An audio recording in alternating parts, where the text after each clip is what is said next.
ఆంధ్రప్రదేశ్ రాజకీయాల్లో ఒకప్పుడు అజేయ శక్తిగా కనిపించిన జగన్ రాజకీయ ప్రయాణం ఇప్పుడు పూర్తిగా డల్ అయినట్లే కనిపిస్తోంది. అదృష్టం ఒక్కసారి మాత్రమే తలుపు తడుతోంది అంటారు. అదే అదృష్టం జగన్ జీవితంలో కూడా ఒక కీలక సమయంలో వచ్చింది. తండ్రి అకాల మరణం తర్వాత రాష్ట్రంలో ఒక భారీ సానుభూతి ఏర్పడింది. దాన్ని రాజకీయంగా మలుచుకోవటంలో జగన్ విజయవంతమయ్యారు. ఆ సమయంలో ఆయనకు పెద్దగా రాజకీయ అనుభవం లేకపోయినా ప్రజల్లో ఏర్పడిన సానుభూతి ఆయనను ఒక్కసారిగా ప్రధాన నాయకుడిగా నిలబెట్టింది. అదే సమయంలో రాష్ట్ర విభజనతో కాంగ్రెస్ పార్టీ తీవ్రంగా బలహీనపడింది. ఆ ఖాళీని గుర్తించిన జగన్ కొత్త పార్టీగా వైసీపీని స్థాపించడం ఒక కీలక నిర్ణయమైంది. ఆ నిర్ణయం ఆయన రాజకీయ జీవితాన్ని పూర్తిగా మార్చేసింది. ఇంకా ఒక కీలక అంశం ఏంటంటే ఆయన జైలుకు వెళ్లిన సంఘటన. సాధారణంగా ఇది రాజకీయంగా నష్టమే అవుతోంది. కానీ జగన్ విషయంలో ఇది సానుభూతిని మరింత పెంచింది. ప్రజల్లో అన్యాయం జరుగుతోంది అనే భావన పెరిగింది. ఈ అంశాలన్నీ కలిపి 2014 ఎన్నికల్లో వైసీపీకి గౌరవప్రదమైన ఫలితాలను తెచ్చాయి.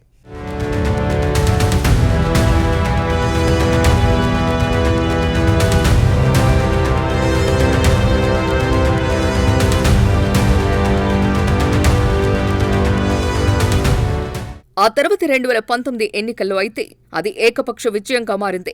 151 సీట్లతో అధికారంలోకి రావటం ఒక చారిత్రాత్మక విజయం. అయితే ఇక్కడి వరకు వచ్చిన ప్రయాణం ఎంత వేగంగా జరిగిందో ఆ తర్వాత జరిగిన పరిణామాలు కూడా అంతే వేగంగా మారాయి. అధికారంలోకి వచ్చిన తర్వాత తీసుకునే కొన్ని నిర్ణయాలు, చేసిన వ్యాఖ్యలు, ఏర్పడిన కొన్ని వివాదాలు ఇవన్నీ కలిపి పార్టీ ఇమేజ్ పై ప్రభావం చూపించాయి. మొదటగా కుటుంబ విషయాలు రాజకీయాల్లోకి రావటం పెద్ద సమస్యగా మారింది. తన రాజకీయ ఎదుగుదలలో కీలక పాత్ర పోషించిన తల్లి, అలాగే చెల్లితో విభేదాలు బయటపడటం పార్టీకి నష్టాన్ని కలిగించింది. కుటుంబంలో ఉన్న విభేదాలు ప్రజల ముందుకు రావటం, వాటి ప్రభావం రాజకీయాలపై పట్టం సహజంగానే పార్టీ ఇమేజ్ ను దెబ్బతీస్తుంది.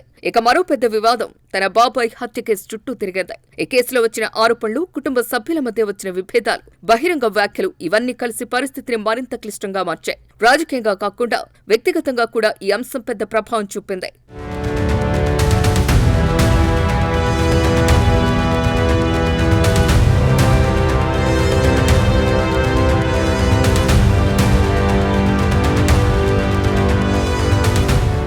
రాజధాని అంశం కూడా జగన్ ప్రభుత్వానికి పెద్ద సవాలుగా మారింది.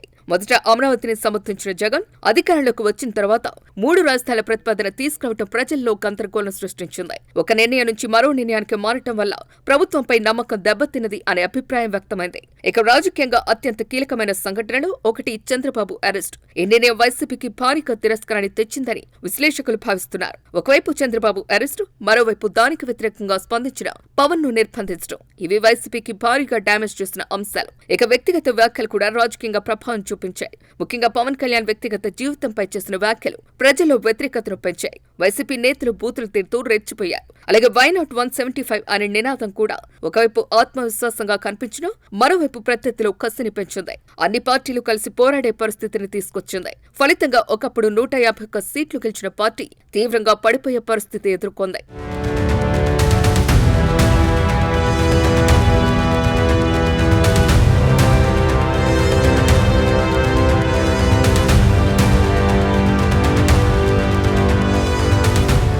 ఇప్పుడు తాజాగా మావికన్ వంటి కొత్త రాజకీయ నినాదాలు రావటం కూడా చర్చకు దారితీస్తోంది. అమరావతి నుంచి 3 రాజధానులు, ఇప్పుడు మావికన్. ఇలా నిర్ణయాలు స్థిరత్వం లేకపోవటం పార్టీపై ప్రభావం చూపుతోంది అనే అభిప్రాయం ఉంది.